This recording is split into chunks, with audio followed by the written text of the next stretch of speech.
clicked on this video, chances are it's because you want to learn how to nollie flip, and I'm going to teach you exactly how to do that. First and foremost, sorry about this video being in my kitchen. I live in New Jersey and it's been raining for like 4 days, and I am convinced that it's not going to stop anytime soon. Flood is here, time for judgment, might as well learn how to nollie flip. I'm just kidding. Okay, hit that subscribe button and let's get started. So I really wanted to break down how to nollie flip into 3 easy steps to hopefully make it easier for everybody out there to learn. And I have been doing nollie flips for like over 10 years, so I really had to think back to when I first learned them, which ironically enough was indoors in a garage, so not much space, just like my kitchen today. And just like many other skateboarding tricks, it was just like the process of repetition and learning the movements of what my body had to do to make the board flip that way. And I actually do remember a few things that clicked the very day that I did land my first nollie flip. So step 1 is foot placement.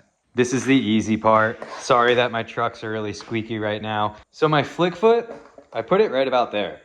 Like I cover that one bolt with my toes, and sometimes I'll notice I'll put it like below the 4 bolts, just like that. But for just like a general foot position, your flick foot, first learning nollie flips, go ahead and cover that 1 bolt with your toes. And your pop foot, it's gonna be a little bit different. When I do a nollie, I'm usually like over here, kind of like in the pocket. I'm never really up on the tail. Like sometimes when I do an ollie, my snap foot is all the way on the edge right there. But for nollies, I do it a little bit different. I bring the foot back just a little bit, and having it in that pocket kind of allows you to like pop the nose and kind of pop it forward, which is ultimately what you have to do when you're doing nollie tricks. You like pop and you pop up, but also like you like pop it forward. So my pop foot for a nollie kickflip is up there.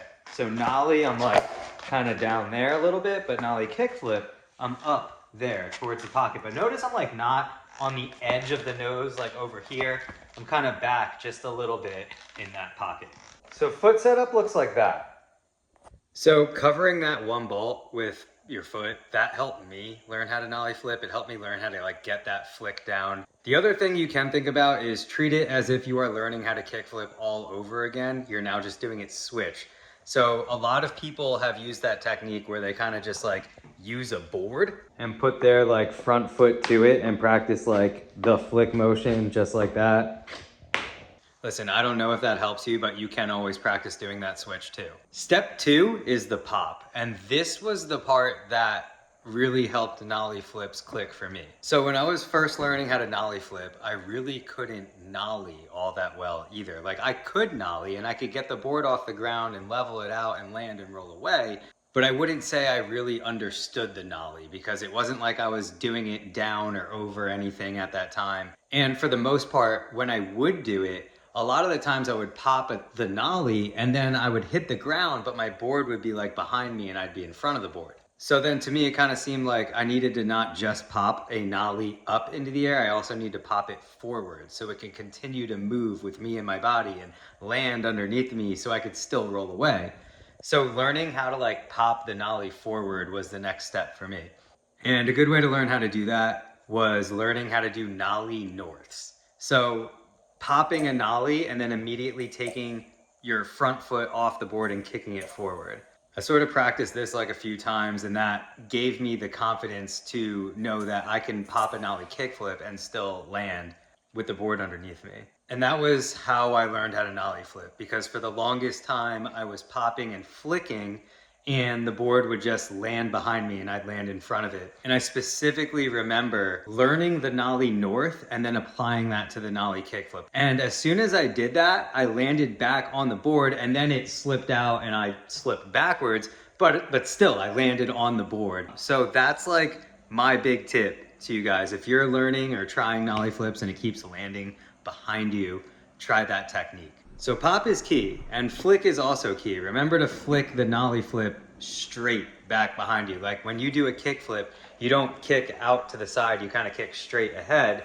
It's the same thing when you're doing it switch. So kick straight out to allow the board to flip fully underneath you. I always say bring your knees to your chest. That way you can kind of give the board time to flip and watch it underneath you. And as soon as you see grip tape again, stomp your feet back down on the bolts and bring the wheels to the ground. And step 3 is to roll away. I mean, stay centered over your board so that you don't lose balance when you do land. If you are landing on the board and you're slipping back and your board's going out in front of you, that's a clear tell sign that you're leaning back too much when you land. And if the opposite's happening and you're falling forward, then obviously you're leaning too far forward. Just try to stay as centered as possible and keep your shoulders square. Like, don't rotate your shoulders when you're trying this trick. Keep it square with your feet and the skateboard so that you guys can all stay going and moving in the same direction.